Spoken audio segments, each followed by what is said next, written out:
So the biggest problem, or one of the biggest problems I see in today's market, is that dirty thing called negative gearing, in my opinion. I'm not a big fan of it, never have been, and I can't understand why people want to do it.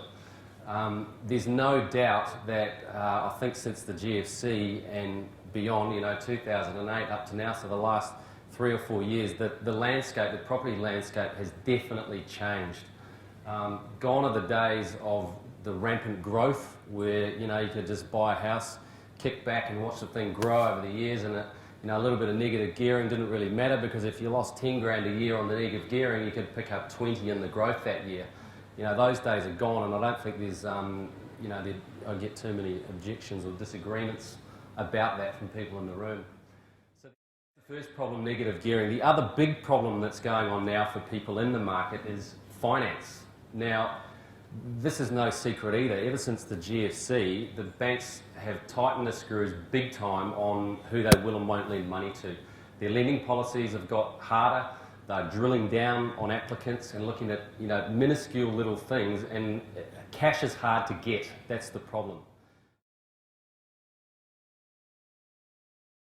What I said was that vendor finance is where the owner of the property provides the finance for the buyer to come in and buy the house. If the owner can provide the finance and make the financing easy, that house is going to become easier to sell than the one down the street that has the hard finance or the bank finance. So does that kind of make sense? In simple terms, that's what vendor finance is all about, making the house easier for people to buy by offering them nice, easy terms to come in and buy the house. We'll get into it. So the owner of this property contacted me via this very group in April of this year, around about April. These are the actual numbers. The debt on the property at the time was $225,000. The interest rate on that debt was about 6.85, and the monthly payment was 1,474. It was actually slightly less on interest only, but that's what it would be on principal and interest, which would have to revert to at some point in time. The water was $33 a month, the rate's 126, and the insurance was $50 a month, all totaling. So the property, the cost to actually run that property every month was $1,683. Now this is an important point down the bottom here. No maintenance and no vacancy costs are included in those numbers. Now we all know that tenancies turn over normally once a year or once every couple of years, and you're going to lose at least 2 to 4 weeks of income. You're going to have some fix-up costs during that time, and God knows what maintenance costs are going to go on because the light bulb needs fixing or the dishwasher's broken down or whatever the hell the tenants decided to moan about for that month. So these numbers here don't include those costs, which are true real costs. Okay, so I'm probably overstating the position. On the flip side of the ledger, the place is rented for $290 a week. The agent fees for managing it was 9%. So the total income was $1,144 net of the agent fees. So what we had was a classic negative geared situation. So, having worked out where the property sat, there was basically 3 options of what to do. The first option was to do nothing, to just sit and take it and wait and effectively hope for either rents to increase, prices to increase, to maybe offload the thing. Option 2 was to put the thing back on the market and sell it. Now we all know that in Australia, transacting property, buying and selling is a very expensive exercise. On the way in or on the way out, you've got real estate agent fees to pay, you've got marketing costs to pay, you've got upset to tenancies where you might lose income. It's an expensive thing to dispose yourself of the asset.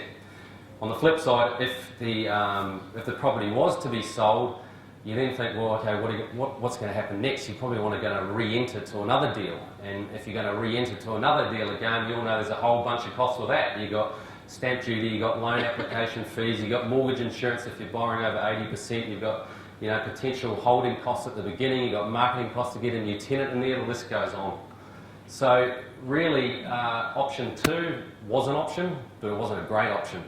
And then third option was to remarket exactly the same property with vendor finance, with 2 objectives. The first one was to stop the bleeding.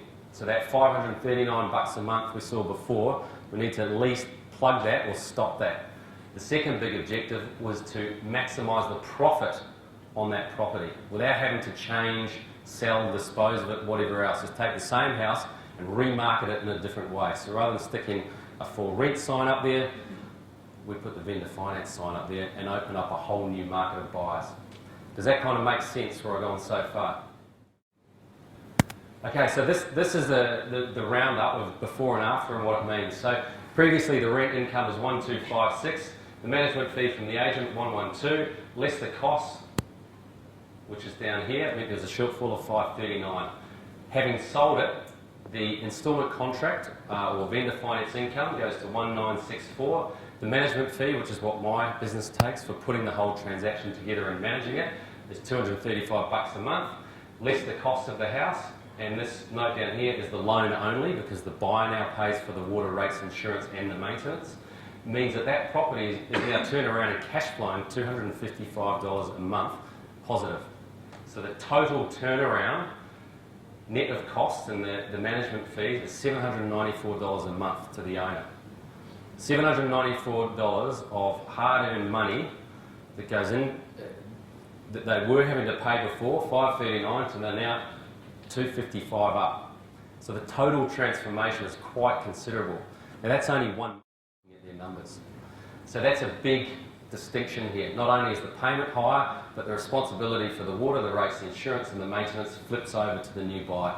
And that is how we're able to turn a negative geared property into a positively geared property.